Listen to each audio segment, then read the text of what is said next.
जय हिंद साथियों, मैं दिव्येंदु। आज हम लोग बात करते हैं कानूनों के उपयोग और दुरुपयोग की, संवैधानिक ताकतों के उपयोग की और दुरुपयोग की। उत्तर प्रदेश में, जो देश का सबसे बड़ा प्रदेश माना जाता है आबादी के मामले में, राजनीतिक इच्छा शक्ति के मामले में और संसदीय सीटों के मामले में, लगभग 80 लोकसभा क्षेत्र आते हैं उत्तर प्रदेश के अंतर्गत। 31 राज्यसभा की सीटें हैं, 100 विधान परिषद की सीटें हैं।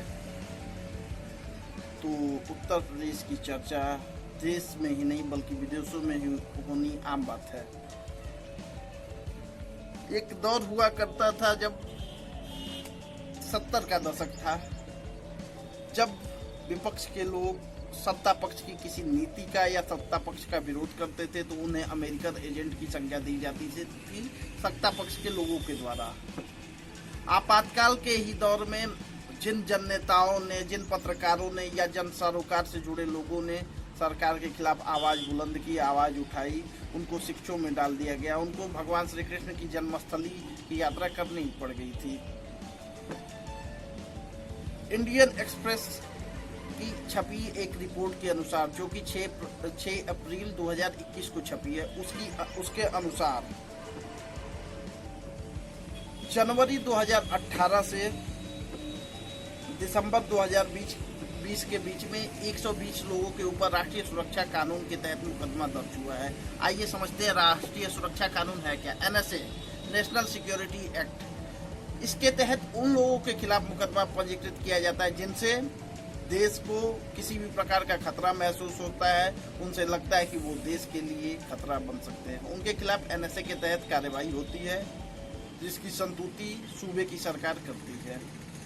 तो जिनको लगता है कि देश में ट्रूबल डेमोक्रेसी चल रही है, सब कुछ सही चल रहा है, उन साथियों को बताना चाहूँगा कि जो 120 मुकदमे दर्ज हुए उसमें से 94 मुकदमे इलाहाबाद हाईकोर्ट ने खारिज कर दिए।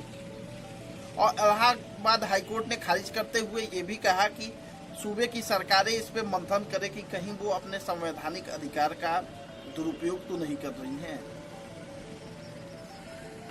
जो 120 मुकदमे दर्ज हुए थे उसमें से 25 मुकदमे राजनीतिक मामलों में थे, जिसमें से 20 मुकदमे खारिज हुए हैं।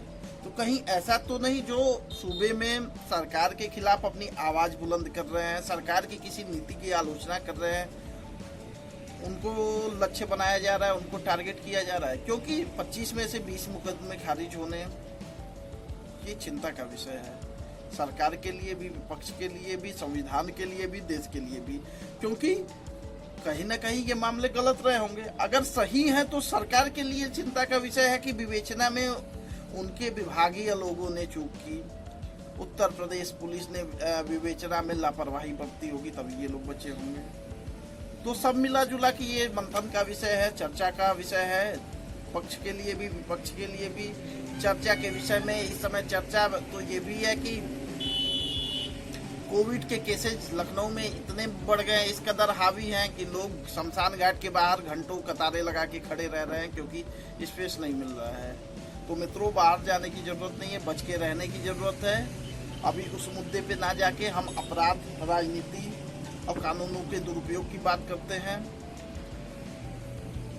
देश के किसी भी प्रांत में अगर कोई भी गलत कार्य घटित होता है सांगठनिक तौर पे, तो उसे कहीं ना कहीं सत्ता का आशीर्वाद मिलता ही है। बिना सत्ता के आशीर्वाद के, बिना सत्ता, जाति बल, धन बल, बाहुबल के कॉकटेल के कोई भी संगठित आपराधिक कार्य किसी भी प्रकार का, चाहे वो भू माफिया वाला कृत्य हो या कोई भी कृत्य हो, उसको किया नहीं जा सकता, संपादित नहीं किया जा सकता है। तो राजनीति में, सामाजिक जीवन में देश के लिए जाति बल, धन बल, बाहुबल का कॉकटेल बहुत ही खतरनाक है। और आप देखेंगे कि वर्तमान समय में जाति बल, धन बल, बाहुबल के सामने सिद्धांत, विचारधारा घुटने टेकते नजर आ रहे हैं, उनकी कहीं पूछ नहीं है। मित्रों, राजनीतिक जीवन में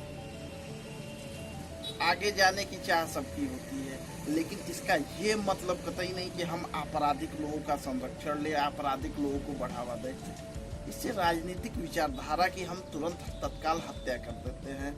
और सत्ता का यही चरित्र है, सत्ता का चरित्र यही है कि सत्ता को स्वतंत्र लोग नहीं पसंद आते, उन्हें पक्षकार चाहिए होते हैं, चाहे सत्ता किसी की भी हो। मैं सत्ता में बात किसी पार्टी की नहीं कर रही, चाहे लेफ्ट हो या राइट हो। सत्ता का चरित्र लगभग समानांतर होता है, सबको अपने पक्षकार चाहिए होते हैं, इसलिए जो उनके पक्षकार होते हैं उनकी गलतियों को छुपाया भी जाता है, और जो उनके पक्षकार नहीं होते उनको गलत बताया भी जाता है। तो साथियों, आप भी सोचिए कि सरकारें क्या सही कर रही हैं, क्या गलत कर रही है। मिलते हैं हम आपसे जल्दी, तब तक के लिए विदा लेते हैं। धन्यवाद। मैं दिव्येंदु।